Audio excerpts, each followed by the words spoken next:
Okay guys, let's proceed with the second part of the type of metric. Let's proceed with symmetric metric. What is a symmetric metric? A metric is called symmetric if the transpose of that metric is equal to the metric itself.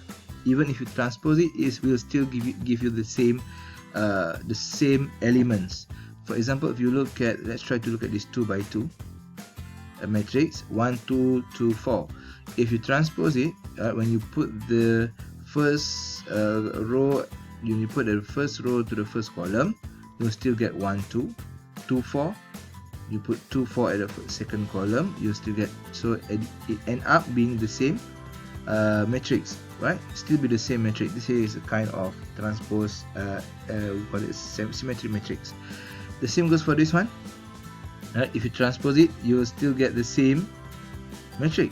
This is a symmetric metric. Another way to look at it is just by looking at the diagonal line, diagonal element, and compare between the off diagonal above and below the diagonal element. So for this one, as you can see, it has the same diagonal element, non-diagonal element, sorry. As for this one, if you look at it, right, so and compare the non-diagonal element, it is actually having the same non-diagonal element, if you look at it directly. So it is 1 with 1, 4 with 4, -2 with -2, right? That is another way for you to determine whether it is a symmetric matrix, right? The next one is Q symmetric metric. It is a symmetric metric, but it is skewed. What does it mean by that? When you transpose it, it is actually become a negative matrix compared to the metric that you have originally.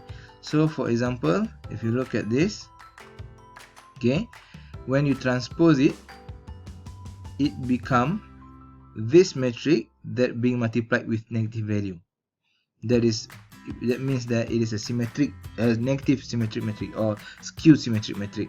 So another way to look at it, right, just like we did before in symmetric metric, look at the diagonal elements and compare the non-diagonal element. So for this one, as you can see, it is 2 with -2. It is -3 with 3. It is -5 with 5. So this indicate that this is symmetry, but in actually a skewed way. So it is a skewed symmetric matrix, right? If you look at this exercise, right? So find the transpose and show that the skew is symmetric. So the way to show that the skew is symmetric, let's say if you have a question that asks you show that the metric is symmetric, or show that the metric is skew symmetric. So to show the metric is symmetric, you simply conduct the transposition. When you find the transpose and you get the same, exactly the same elements, that prove that your metric is symmetric. And to prove that your metric is skewed symmetric, you transpose it, right, and obtain a negative version of your metric, right? So right, you transpose it and you obtain a negative version of your metric that prove that your metric is skewed symmetric metric. That is if you want to prove it.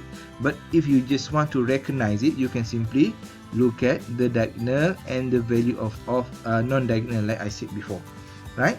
So that is for the first two for the second part. Okay, now for the next two, which is we have later row echelon form and reduced row echelon form, which is quite important for our next topics in this chapter of matrices. I'm going to split it into another video, right? In this video, we're going to just talk about REF and RREF. All right, thank you.